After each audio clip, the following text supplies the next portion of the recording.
Hey, what's up? So today we're going to be talking about a Kenyan movie. It's called Family Vacation. It's available on Netflix. It was released on August 9th, produced by Sarah Hassan, Alfajiri Productions, and directed by Voline Ogutu, who is also the writer, and also co-directed by Edwin Kamau.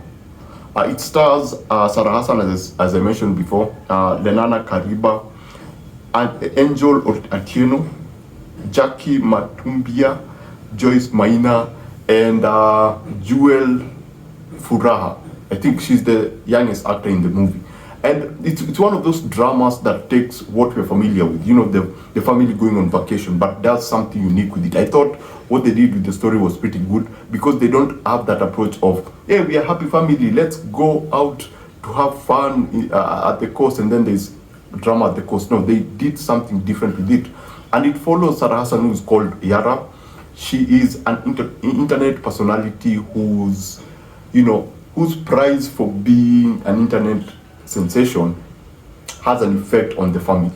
I'll just put it that way because I don't want to spoil it for people. She paid the ultimate price for posting her life on social media, and there are aspects, there are themes that are explored within the movie that actually are very relatable and relevant to the modern world. So, what did I like about this particular movie? Number one, starting with the opening title sequence. It's a very simple opening title. You get an aerial shot of the ocean and then the title of the film. The background is still, and the name is in white. I'm a graphic designer. I love that shit, man. That I live for that kind of presentation. Apart from that, generally the cinematography is awesome. There are a lot of good composed frames. I'm talking about use of symmetry. I'm talking about use of dollies. There are moments where you see the camera actually move. I love that. So yeah, the camera, we need to stop that thing of just placing the camera, static camera, and then you shoot and then you edit it in. The other thing that I actually liked about the cinematography, a lot of aerial shots. They go to Old Town. They spend a lot of time at the coast, Old Town, and so you get these beautiful shots of Old Town, white shots. They go to Fort Jesus, nothing unique, but the way they treated, I like the way they utilized Old Town with the aerial shots and the street views. I also like the indoors with the lighting and again the framing, how they chose to frame. There's some beautiful scenes with Sarah and Jonathan and Yara having a conversation on table, and then they lie down. Then the camera is, those simple shots, those small things for me actually are the things that I appreciated about the cinematography. The other thing that I liked was the performance, because these are drama, so it's driven by performance. And you have Sarah Hassan and I'll call her Yara. I keep calling her Yara, and Jonathan, who's played by Lenana. They're pretty awesome. There's also Shani. Shani is supposed to be the villain in quote, and her relationship with Jonathan is a pretty interesting relationship, and she does a good job in making something happen during the end, which adds to the tension. But for me, Yara, who's played by Sarah Hassan, for me came to life during the third and the second act.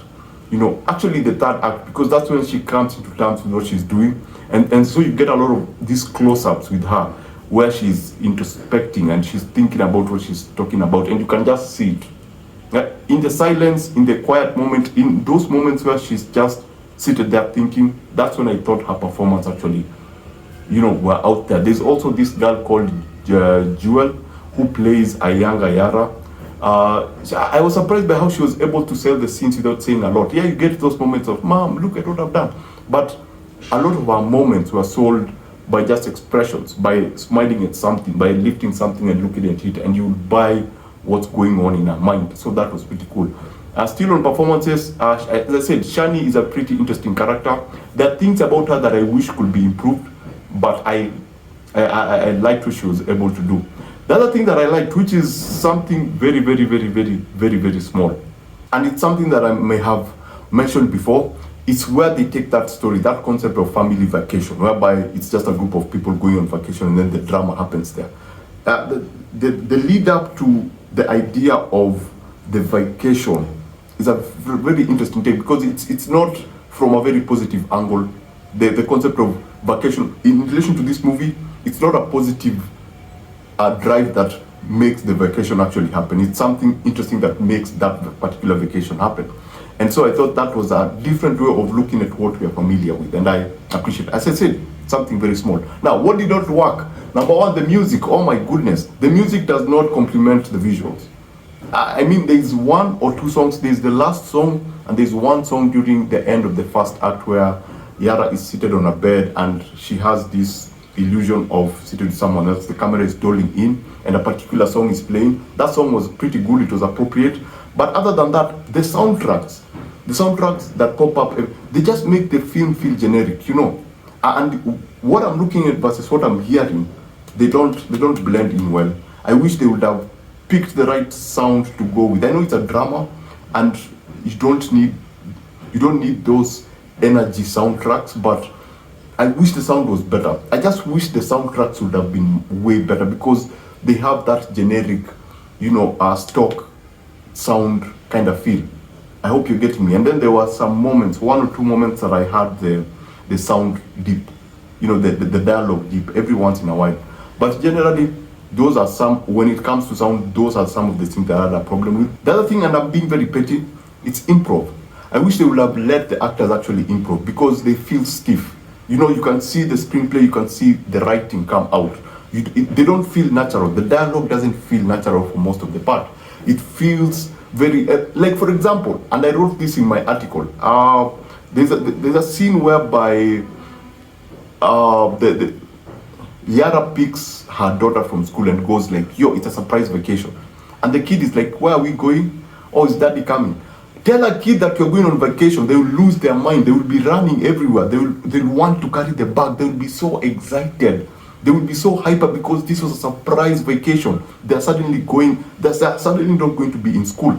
And as we learn about that kid, she was becoming very unruly in school. So she would be extremely excited not to be in school. But you don't see that because I don't think there was a room for improv. You know, there's a scene with a waiter in a restaurant where the waiter, Jonathan and Yara having a conversation and the waiter comes in.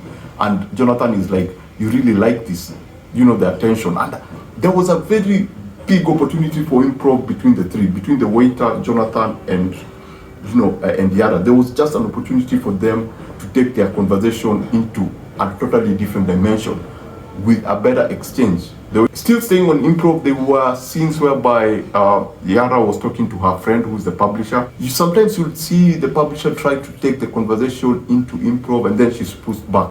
And I wish they would have done, you know, I wish Sarah Hassan would have been given leeway to actually improvise.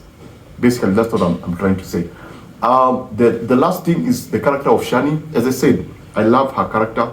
I love what she was able to do. I love where she was able to take this, to take the story in terms of being, in quotes, antagonist. But I wish they would have done something with her character. Maybe give us a reason to empathize with her. For example, her background was maybe a very successful woman who was under pressure from the parents to get married. And so she's so much under pressure to date this guy that she's ready to do anything to take him away from Yara. You understand?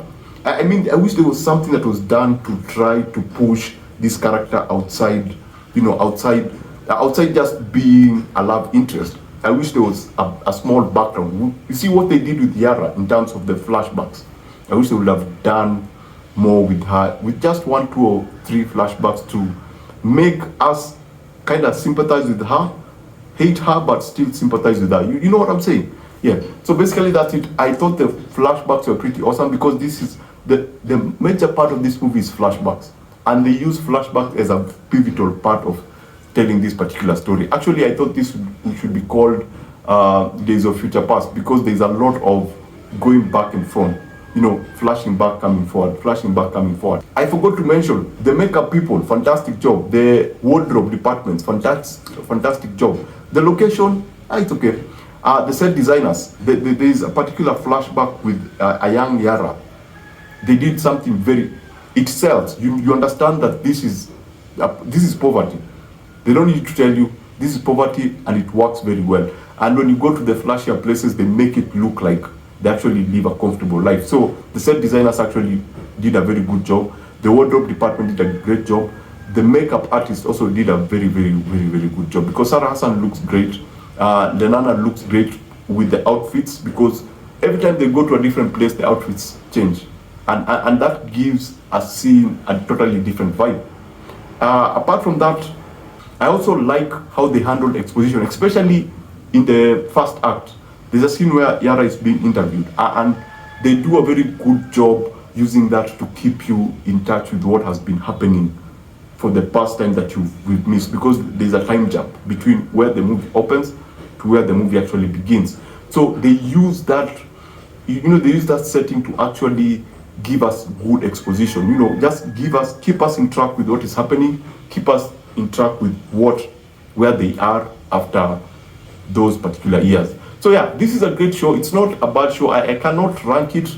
It's one that you have to see for yourself.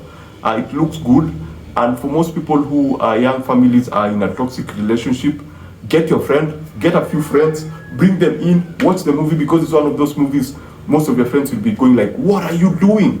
What the hell are you doing? It's one of those movies that is provocative if you have been in a relationship. So basically that's it. Remember to always give the movie a look and see what you think, especially if you're Kenyan. Basically that's it. Remember to always watch what you enjoy what you watch. I shall see you on the next one. Thanks for being here. Adios.